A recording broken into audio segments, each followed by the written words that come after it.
হয় নমস্কাৰ সংবাদদাতাসকল। কি ক'ম, আমাৰ শ্ৰেষ্ঠ মুখ্যমন্ত্ৰী ডাঙৰীয়াই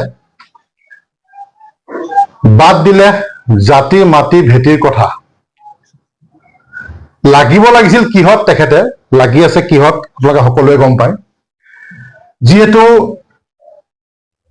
আমাৰ বা আমি গম পোৱা মতে এতিয়া যিহেতু দেখিছো যে থাইলেণ্ডৰ চিপি গ্ৰুপ, থাইলেণ্ডৰ এটা চিপি গ্ৰুপ নামৰ এটা কোম্পানীক আমাৰ গাহৰি বজাৰখন দিব বিচাৰিছে। গতিকে মামাক আপোনালোকৰ যোগেদি কৈছে, মামা গাহৰিত আৰু হাত নিদিব, কাৰণ গাহৰিত আমাৰ আৱেগ, আমাৰ উজনি অসমৰ আৱেগ জড়িত হৈ আছে, বা আমাৰ থলুৱা পালকসকলৰ আৱেগ জড়িত হৈ আছে। গতিকে আপুনি সকলো বস্তুতে হাত দিছে, সকলো বস্তুতে হাত দিছে, গতিকে গাহৰিত আপুনি অন্ততঃ হাত নিদিব।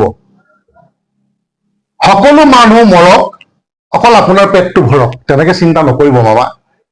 সকলো মানুহ মৰক, অকল আপোনাৰ পেটটোৰ কথা আপুনি চিন্তা কৰিলে নহব।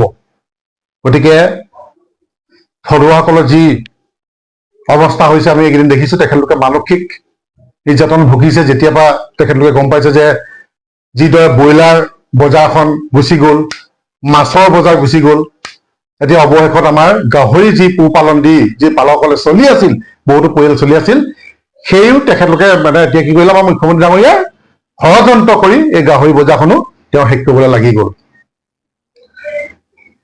যিখন দেশত ৰজা বেপাৰী, সেইখন দেশত কিন্তু প্ৰজাৰ ভিক্ষাৰী। একদম সঁচা কথা বাবা, আজি আমি অনুতপ্ত কৰিব পাৰিছো আপোনাৰ কথা। গতিকে আপোনাক আমি আহ্বান জনাইছো যে অতি শীঘ্ৰে আপুনি এই গাহৰি যি বেপাৰখন থাইলেণ্ডক দিয়া ব্যৱস্থা কৰিছে, অতি শীঘ্ৰে বন্ধ কৰক। লাখ লাখ কোটি কোটি টকা ইনকম কৰি দিলে। গতিকে আমি মামাক এইটোৱে ক'ব বিচাৰিছো, মুখ্যমন্ত্ৰী ডাঙৰীয়া এইটোৱে ক'ব বিচাৰিছো যে আপুনি চবতে হাত দিছে, কয়লা চুপাৰীৰ পৰা আদি কৰি যিমান চিণ্ডিকেট আছে, মাছ চাছ আদি কৰি সকলোতে হাত দিছে, সকলোতে দিয়ক। কিন্তু আমাৰ আৱেগক লৈ আপুনি নেখেলিব মামা, গাহৰিক লৈ খেলা নকৰিব। মামা আপোনাক স্পষ্ট ভাষাৰে কৈ দিছো, কিন্তু গাহৰি আমাৰ আৱেগ। গতিকে গাহৰিক লৈ আপুনি খেল নকৰিব, গাহৰিৰ পৰা আপুনি সম্পূৰ্ণভাৱে আপুনি আঁতৰি দিয়ক। আৰু আপোনাক আমি দাবী জনাইছো, গাহৰিৰ যোগেদিয়ে আপোনাৰ যদি সৎ সাহস আছে, আমি আপোনাক চেলেঞ্জ কৰিছো, অসমীয়া যুৱ মঞ্চ আমি চেলেঞ্জ কৰিছো, যদি আপোনাৰ সৎ সাহস আছে, এই চিণ্ডিকেট, এই গাহৰি চিণ্ডিকেটৰ লগত যিজন ব্যক্তি জড়িত আছে, তেখেতলোকক গ্ৰেপ্তাৰ কৰি দিয়ক, তেখেতলোকক চিভিল ভিজিলেন্স পঠিয়াওক। 2-3 বছৰৰ ভিতৰত কেনেকে কোটি কোটি আৰবপতি হৈছে, বিনা কৰ ফাঁকি ফাঁকি, হাজাৰ হাজাৰ কৰ ফাঁকিয়ে দুধ কা দুধ পানী কা পানী হৈ যাব। আমি আপোনাক চেলেঞ্জ কৰিছো। আৰু মামা, থাইলেণ্ড এই চিপি গ্ৰুপক যি আপুনি গাহৰি দিয়া সিদ্ধান্ত লৈছে, এইটো বাতিল কৰক। গাহৰিত কিন্তু আমাৰ আৱেগ জড়িত হৈ আছে। আপোনাক বাৰম্বাৰ আমি দাবী জনাই আছো যে আপুনি এই চিণ্ডিকেট কাণ্ডাৰীৰ লগত, যিসকল গাহৰি চিণ্ডিকেটৰ লগত জড়িত, সেইসকলক কয়েকটা বছৰ বছৰ ধৰি দুদিন ধৰি আমি মাত মাতি আহিছো, কিন্তু আপোনাৰ কাণ সাৰ নাই। হাৰিয়ানা, পঞ্জাৱ, বিহাৰ যিখিনি গাহৰি আহে, শ্ৰীৰামপুৰ বৰ্ডাৰলৈকে এজন দিলীপ সিং নামৰ এজন ব্যক্তিয়ে 30 টকা এখন গাড়ীত লয়। অসমৰ শ্ৰীৰামপুৰ বৰ্ডাৰৰ পৰা যেতিয়া অসমত প্ৰৱেশ কৰে, শইকীয়া আৰু ভূঞা নামৰ দুজন ব্যক্তিয়ে 1,13,000 এখন এখন গাড়ীত সংগ্ৰহ কৰি আছে চিণ্ডিকেটৰ নামত। কিয় তেওঁলোকক গ্ৰেপ্তাৰ কৰিব পৰা নাই? কিয় আপোনাক CM ভিজিলেন্স পঠিয়াব পৰা নাই? গতিকে CM ভিজিলেন্স পঠিয়াওক, অতি শীঘ্ৰে গ্ৰেপ্তাৰ কৰক। অন্যথা আমি নিজে তাত গৈ CM ভিজিলেন্সক তাত আমি যদি উপস্থিত হয়, কিন্তু আমি তেখেতলোকক যদি আমি দৃষ্টিগোচৰ কৰিব লাগে, তাতকে কিন্তু লজ্জা বিষয় নহব। অৱশেষত কিন্তু আমি সেইটো কৰিবলৈ বাধ্য হ'ম, কাৰণ 2-3 বছৰৰ ভিতৰত গাহৰি বেপাৰী কেনেকৈ আৰব পঠিয়াব পাৰে? কিয় আপুনি CM ভিজিলেন্স আপুনি পঠিওৱা নাই?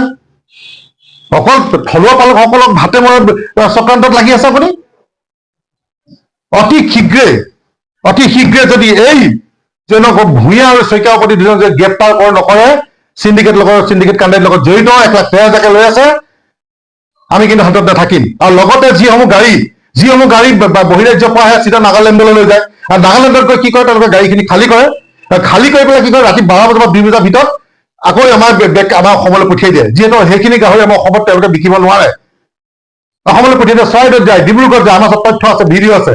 তাত পুলিচ বহি থাকে, কিন্তু পুলিচ নিমাত। কেনেকে আমাৰ পালকসকলৰ উন্নতি হ'ব? গতিকে পালকসকলৰ কথা চিন্তা কৰাৰ লগতে এই যদি যিসকলে গাহৰি তাৰপৰা আনি আছে, সেইসকলকো গ্ৰেপ্তাৰ কৰিব লাগে। আৰু যিসকলে চিণ্ডিকেটৰ লগত আছে অতি শীঘ্ৰে গ্ৰেপ্তাৰ কৰিব লাগে, অন্যথা কিন্তু আমি অসমীয়া জনতা শান্তিত নাথাকিম। আৰু এই যি থাইলেণ্ড চিপি গ্ৰুপৰ আপুনি বজাৰখন দিয়া যি সিদ্ধান্ত লৈছে এইটো অতি শীঘ্ৰে কিন্তু প্ৰত্যাহাৰ কৰক।